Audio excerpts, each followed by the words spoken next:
గురూజీ మల్లాం నుంచి రమణమ్మ కాలర్ లైన్లో ఉన్నారు, వారితో మాట్లాడదాం. నమస్తే అండి రమణమ్మ గారు, ఎవరి గురించి తెలుసుకోవాలనుకుంటున్నారు? మా పాప గురించి తెలుసుకోవాలనుకుంటున్నాం మేడం. తప్పకుండా అండి, మీ అమ్మాయి పేరు నక్షత్రం చెప్పండి. మేడం పాప పేరు వచ్చి చందన మేడం. ఉత్తరాభద్ర నక్షత్రం 1వ పాదం, మేన్ రాశి.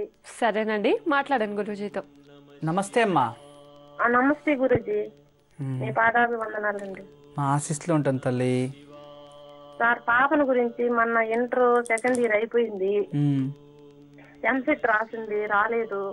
మళ్ళీ స్వామిని కలిస్తే అమ్మాయికి శని నడుస్తుంది అందుకని రాలేదు అని చెప్పాడు. కానీ ఇప్పుడు 21వ తేదీకి ఆగస్టు 21కి పందులు పెట్టింది సార్ పాపకి. కానీ ఈసారి లాంగ్ టర్మ్ తీసుకొని ఉంది. అమ్మాయి విద్య పెళ్లి ఎలా ఉంటుంది భవిష్యత్తు అని తెలుసుకోవడానికి మీకు చేసాను.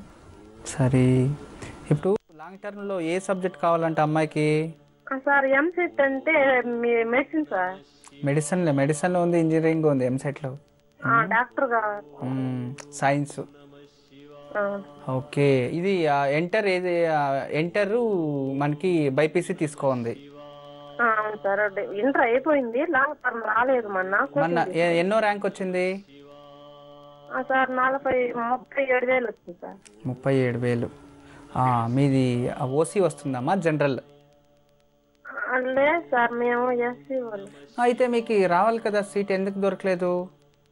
సార్ అప్పుడు లాగా రావట్లేదు సార్. ఇప్పుడు మామూలుగా 102, 103 వస్తే అటు వస్తుంది మార్కులు. అమ్మాయికి 75 వచ్చింది, 102 పెడితే అన్ని పోయినాయంట. అది ప్రాబ్లం అయింది అయితే. ఓకే సార్, తప్పిపోయింది. సరే తల్లి, బాగుంది అమ్మాయి జాతకము, జాతకంలో దోషం లేదు. ఇప్పుడు అమ్మాయికి విద్యాస్థానం బాగుంది, ఎందుకంటే ఇన్ని రోజులు విద్యాస్థానంలో పంచమ స్థానంలో అమ్మాయికి చంద్రుడు ఉండింది. నిజంగా బాగా ఎడ్యుకేషన్ చదివింటే 100% సక్సెస్ అయ్యేది. ఎక్కడో కాస్త శ్రద్ధ తప్పింది అమ్మాయి, అంతే. అందువల్ల ఎడ్యుకేషన్ ఇచ్చేసుకొని ఈసారి లాంగ్ టర్మ్ ఇప్పించండి. ఈసారి ఖచ్చితంగా బాగా ఇంట్రెస్ట్తో ఇష్టపడి చదివి చక్కగా ఎగ్జామ్ ప్రిపేర్ అయితే ఖచ్చితంగా 100% రానే వస్తుంది తల్లి. మీరేం బాధపడుకోండి. ఇప్పుడు అమ్మాయి వేరే హాస్టల్లో పెట్టింటారు మీరు లాంగ్ టర్మ్ కోచింగ్ కోసము. ఇప్పుడు అమ్మాయి పేరులో ప్రతి నెలలో సంకష్ట చతుర్థి వస్తుంది.